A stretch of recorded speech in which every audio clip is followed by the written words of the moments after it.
Hey, welcome to week 9 of small groups. It has been an amazing 2 months with you. I hope that your group has grown, not just numerically, but relationally and spiritually over these past 9 weeks. What a great just season it's been, looking at what Jesus says to us about all of these different topics. But tonight we're ending with the heavy hitter, what Jesus said about forgiveness. What Jesus said about forgiveness. And you see, the whole concept of forgiveness that we're going to be talking about is really based around the concept of that you and I, our entire lives are better when we are living in community. If you ever walk into our church and you look up at the 7 values that are there, one of our values is that we are better together. That we realize that life was meant to be lived in community. The Bible said it is not good for man to live alone. And the enemy's whole game is, how can he separate us, right? How can he get people divorced? How can he quarantine people? How can he get people offended so that they don't hang out anymore? How can he get people to live on their own?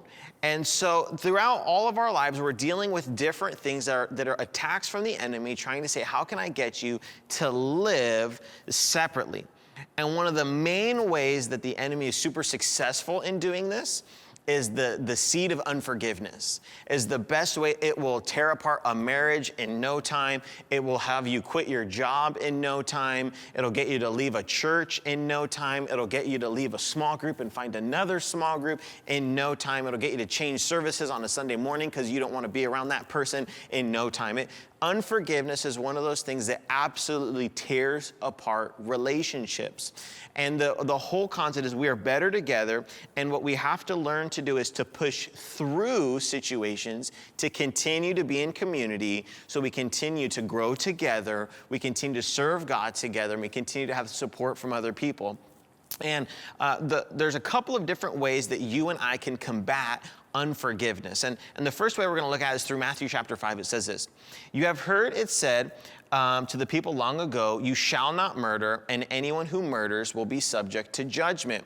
But I tell you that anyone who is angry with a brother or sister will be subject to judgment. Again, anyone who says to a brother or sister, Raka," which was a pretty intense phrase for them, is unanswerable to the court, is answerable to the court.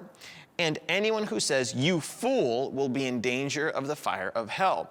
Therefore," this is where it gets intense. "Therefore, if you are offering your gift at the altar and there remember that your brother or sister has something against you, leave your gift there in front of the altar. First go and be reconciled to them, then come and offer your gifts." So the whole concept of relationships is so important that Jesus, the ultimate preacher, the ultimate pastor, literally tells them, stop the offering. When you hear a pastor say, stop the offering, you know this is an intense subject. Jesus literally says, before you give any money, before you give any offering, before you give anything, you need to take care of this situation. And the thing that Jesus first calls us to do is he says, if you are there and you remember that someone else has something against you, meaning if you have done something that has offended somebody else, hurt somebody else, has caused an issue in somebody else's life, before you ever even engage in God, what you need to do is evaluate, is there something I've done that has hurt or offended somebody else and that I need to ask them for forgiveness for? And you and I need to live in a world where we say, wow, there are people around us that we hurt, that we offend, that we do things to, that we don't even realize that they have hurt us. And we have to, or that we have hurt them. You know, just recently, well, I guess it's not been recent, it was pre-COVID, so it's been a while ago. We had a work day here at the church, and, you know, all the guys were together, and one of my character flaws that I'm still working on is sarcasm. And so one day we were all doing stuff together, and, you know, when you get a bunch of guys doing construction together, the sarcastic level kind of increases. And I said something sarcastically to one of the guys. They were all doing something. I said something along the lines of, you know, why don't you get off your butt and do something, or something like that. You know, I don't remember exactly what I said. And I was being sarcastic because he was obviously sweating, pulling carpet off of the stage. And I was like, okay, man, you know. We all laughed, and I thought it was funny, whatever, we moved on. And I didn't even think two things of it. And then months later, this guy says, hey, can I talk to you, Pastor William, for a while? I said, okay. And he pulls me in and he says, I just want to let you know, I was extremely hurt and offended when you did this to me, when you said that.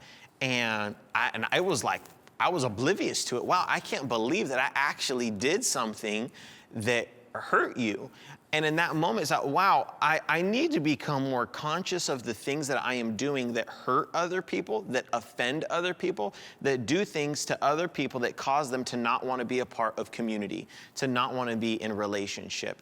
And in our lives, the first thing we need to realize is in the area of forgiveness, am I asking for forgiveness in areas in which I have hurt other people?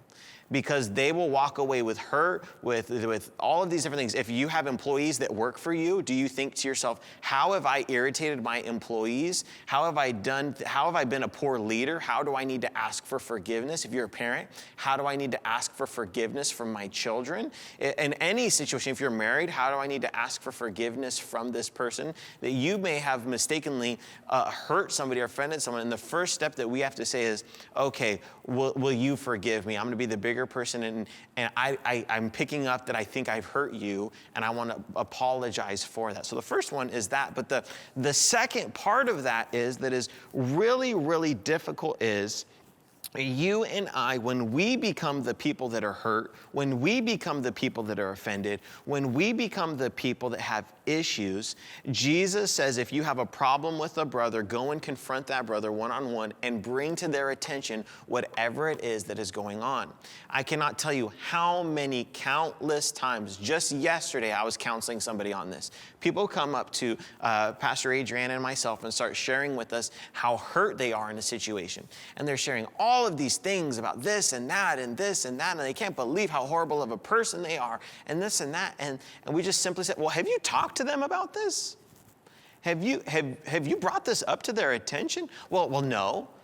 Well, then how are they supposed to know? Like, people aren't mind readers. We can't just assume that everyone knows that they've hurt us. Everyone knows that they've sinned against us. And we need to bring them to the place of saying, you know what? You need to call out somebody and say, you've hurt me. And I'm just wanting to let you know that I'm extremely offended. I'm extremely hurt by what you've done. I'm here to tell you what you've done is not good towards me. Instead of just harboring unforgiveness, harboring bitterness, harboring all these things, are you willing, it's scary, it's hard to say, you know what, you've hurt me, you have done this to me, and I just want to get it out in the open. This has been really hard for me. I forgive you, and I just want to let you know you did something that hurt me. Because the person that first set that example was Jesus. Because throughout the entire Old Testament, if you ever read the Bible, we did nothing but sin against God. That's all we pretty much did as humankind. From the beginning, when God said, here's paradise, just don't eat of one stinking tree. What do we eat of? The one tree we can't eat of. He sends us into the wilderness, provides for us all these things, frees all of the Israelites out of slavery, provides for them, does all these amazing miracles, parts the Red Sea. What do? They build golden calves and worship them. Then God says, oh my goodness, I'm going to free you from that. And then you're going to have these amazing kings. I'm going to establish these kings for you that are going to be awesome. What do those kings do? King Solomon builds worship to all these false gods and marries thousands of women and all these crazy things. It's like nothing but just sin after sin after sin, offending God after offending God after offending God.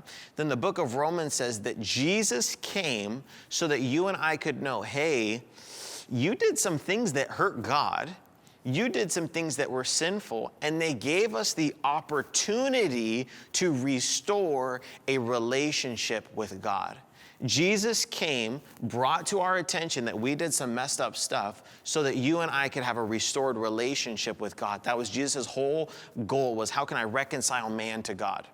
Now you, in your life, have the opportunity to be like Jesus and say, my goal is not to separate, We're better together. So in coming to you with my pain, coming to you with my hurt, I want to bring up the opportunity for us to still be friends. I want to bring up the opportunity for us to still be family. I want to bring up the opportunity for our marriage to be restored.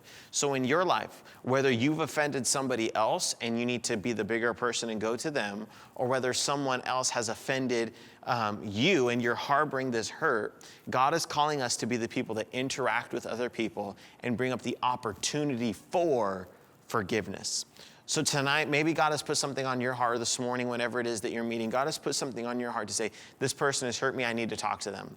Or man, I think I made this decision that really hurt this person, I need to ask them for forgiveness. And so I encourage you, maybe share that in your group, hold each other accountable. Say, hey, you said you're gonna follow up with that person, have you talked with them? Get some confidence, get some wisdom from people in your group about interacting with others around you. But this has been an awesome study with you these 9 weeks, and we look forward to our next small group series, and we hope that your small group continues. Thank you so much for being a part of this small group.